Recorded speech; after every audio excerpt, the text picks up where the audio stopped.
نماز فجر ادا کرنے کے فوراً بعد میں قبرستان میں آیا تاکہ میں اپنے مرحوم باپ کی قبر پر دعا مانگ سکوں۔ میں اپنے مرحوم باپ کی قبر پر کھڑا ہو گیا اور دعا مانگنے لگا۔ جیسے ہی میں نے دعا شروع کی تو اچانک مجھے چیخو پکار کی آوازیں سنائی دینے لگی۔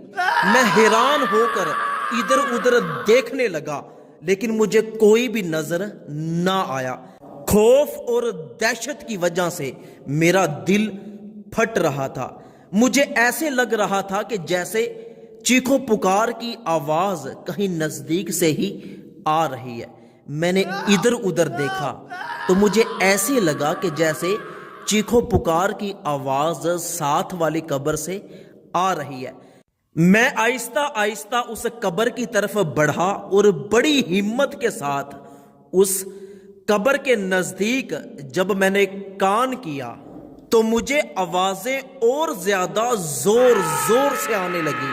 میں وہاں سے اٹھا، ایک جانب سے قبر کھلی ہوئی تھی، قبر میں بڑا سارا سوراخ تھا۔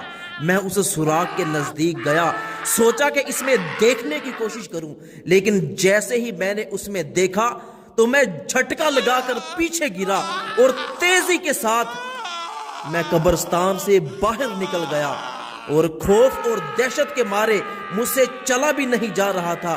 یہ تو مجھے پتا ہے کہ میں قبرستان سے باہر کیسے آیا۔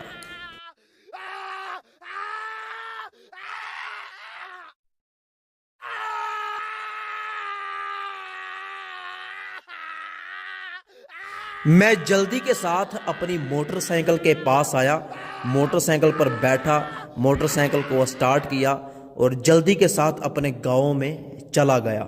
میں گاؤں جا کر جلدی سے قبر بنانے والے مستری کو، جس نے ہمارے گاؤں کی ساری قبریں بنائی، اس کو میں قبرستان میں لے کر آیا تاکہ اس کو یہ معاملہ دکھا سکوں اور پوچھ سکوں کہ یہ قبر کس کی ہے۔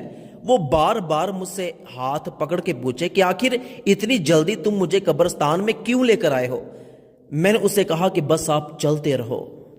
وہ بندہ بڑی حیرانگی کے ساتھ میرے ساتھ چل رہا تھا۔ جب ہم دونوں قبر پر پہنچے تو میں نے کہا کہ 1 منٹ پیچھے رکو۔ میرا گمان تھا کہ ابھی بھی قبر سے آوازیں آ رہی ہوں گی، لیکن جب میں نے قبر کو کان لگا کر دیکھا تو کوئی کسی قسم کی آواز نہیں آ رہی تھی۔ پھر میں نے اس کو بتایا کہ صبح نماز فجر کے بعد میں فوراً قبرستان میں آیا۔ جیسے ہی اپنے باپ کی قبر پر دعا مانگنا شروع کی تو مجھے خوفناک آوازیں آنے لگی۔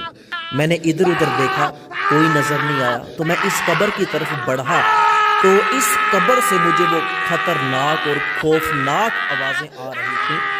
کیا آپ جانتے ہیں کہ یہ قبر کس کی ہے؟ اس نے بتایا کہ یہ قبر ہمارے گاؤں کے ایک ٹھیکیدار کی ہے جو بہت ہی ظالم انسان تھا، اور سب سے بڑی بات یہ کہ یہ بندہ سود کا کاروبار کیا کرتا تھا اور لوگوں پہ ظلم کیا کرتا تھا، لوگوں کو سود پر قرض دیا کرتا تھا۔ تو میں سمجھ گیا کہ قبر سے جو آوازیں آ رہی ہیں یہ یقیناً سود کا کاروبار کرنے کی وجہ سے عذاب مل رہا ہے۔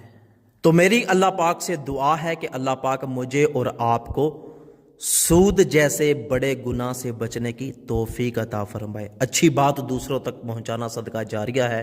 اس ویڈیو کو جلدی سے اپنے تمام دوستوں کے ساتھ شیئر ضرور کیجیے گا۔